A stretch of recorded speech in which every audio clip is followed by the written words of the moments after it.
Malampusong adlaw kaninyo mga ka-followers. Good afternoon, maying hapon sa tanan. Nigawas ko no kay nadunggan ako ning mga halakhak katawa sa mga bata nga kanindot pamitangon. Kalipay silang dako.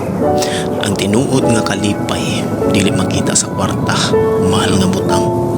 Anaa kini sa yano nga pahiyom sa gugma sa pamilya ug sa pagpasalamat sa kinabuhi.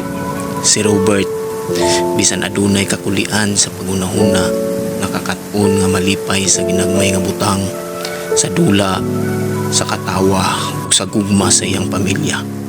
Ang Biblia niingon sa Filipos Kapitulo 4, versikulo 11. Nakakaton ako sa pagkakontento sa bisan unsang kahimtang.